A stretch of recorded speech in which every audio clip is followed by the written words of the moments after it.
Good afternoon, YouTubers. In my last couple of videos on my expansion plan for the 12-foot by 20-inch shelf layout, I showed you how I was putting in a new track, a new switch, and a new track for the engine facility. In this video, I'm going to talk about how I actually finished that off, including how I detailed it. So let's take a look.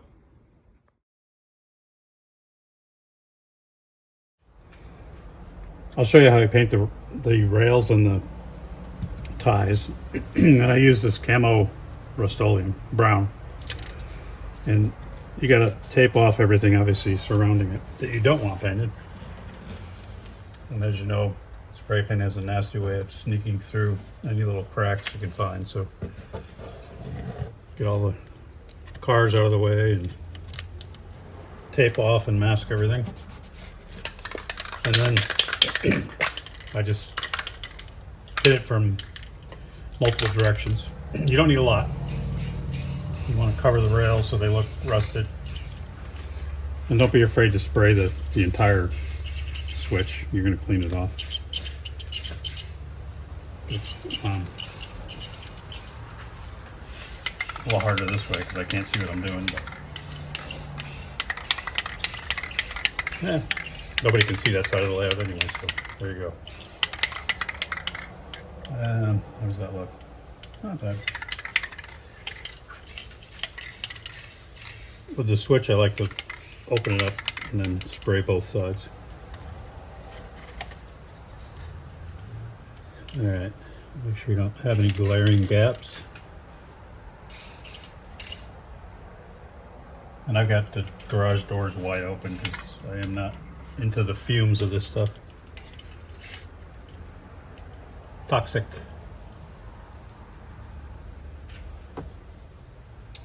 Looks good to me.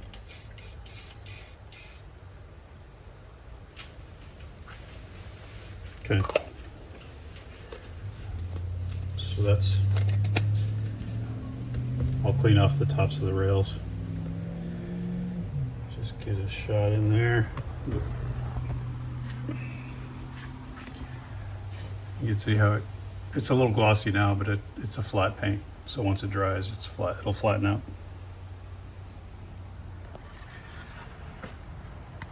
So cleaning them off is easy, and you'll try to do it when it's not completely dry. I'll get a rag and do this, but you see with that bright top and the rusty sides, it's a beautiful contrast, a nice look. And then once it's ballasted, completes the picture, and I'll show you how I ballast it and then how I weather the ballast with powdered pigments.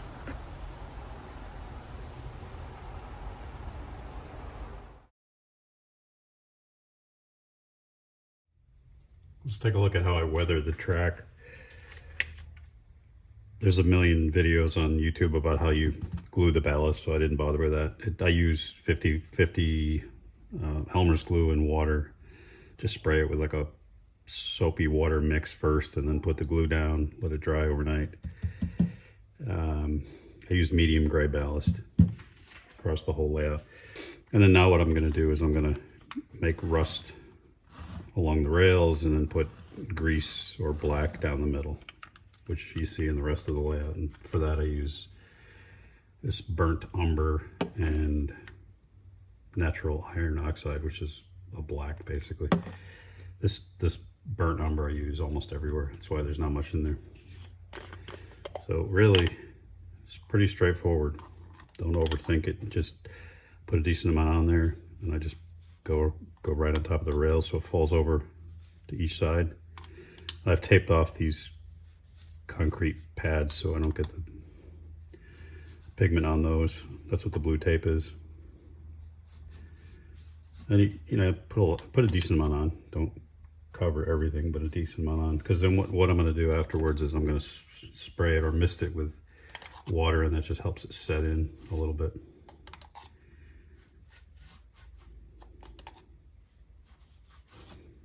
Try to wear a mask when you use this stuff too, because it floats around and don't know what it's made out of, but it can't be good to breathe it in. Even though this is going to be covered with steel plates, I like to weather it anyway. case any of it shows through. And then I'm going to hit the parts that were done before that I kind of got wet when I was doing the new ballast, just to freshen it up. And this is the same color I use on these steel. I will use on these steel plates to give it a rust color. And now, under the camera, I'm just doing the switch. And then I'll just show you on this section here with the black. Same thing. I just go right down the center with the black. Try to get it as centered as you can, obviously. And you can see already it's looking better. And I'll just mist that with some water, and that'll darken it a little bit and kind of blend it in. So that's how we get the rusty, dirty, weathered look. So I'll finish that up off camera.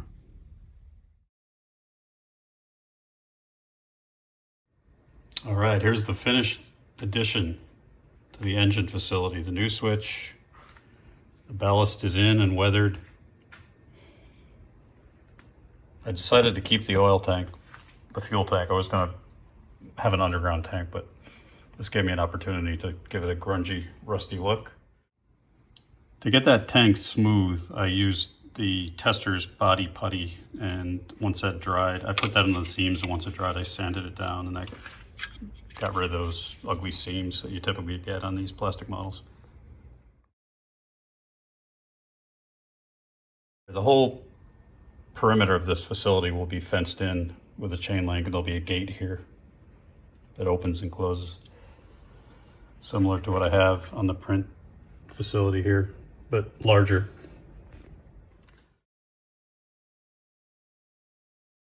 So the details that I posted in short videos, quick tips, I explain how I made that pallet jack and the welding tanks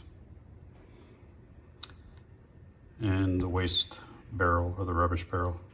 There's another one here, which is really meant to look like kind of a mangled metal bin. So there's pigment powder and some black wash to represent stains, and some rusty pigment powder on those steel plates between the tracks, as well as some grease stains, which is just black wash, enamel black wash. Let's take a look at a before and after picture just to show you how much of an impact a little change like that can have on a layout.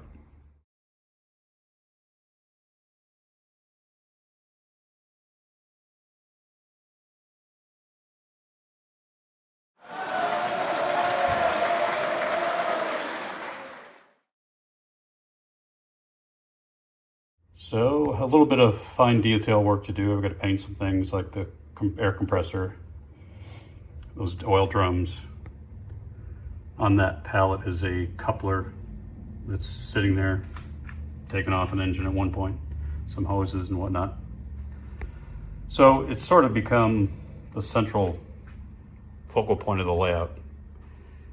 It was always meant to be up front so you could see the one engine. It was only a one engine track, but now that it's really detailed, I have the fence around it. It sort of sits there as the center point of the layout, which I think is kind of cool. And then behind it, there you've got the Providence and Worcester Regional Headquarters. So both those facilities are connected. Once the fence is in, it'll make a big difference. So both engines can come in here. They refuel. One sits while the other one switches the first cut of cars, and then the second engine would come out and the first one would go in, and the second engine would switch that second set of cars. So there's 10 total cars, 5 on each cut. They can be switched around the various industries on the layout. So that is the engine facility. I think it was actually turned out better than I thought. I'm really happy with it. Adds another dimension of operational experience, which is what we're always after. I've got some odds and ends, bits and bobs, like transformers that I need to paint, some pallets I need to paint, So we'll get all that in a future video. I hope you enjoyed it, and hopefully there's some helpful tips throughout the video on this new addition to the New England Industrial Division Railroad. Enjoy, and please like and subscribe. Cheers.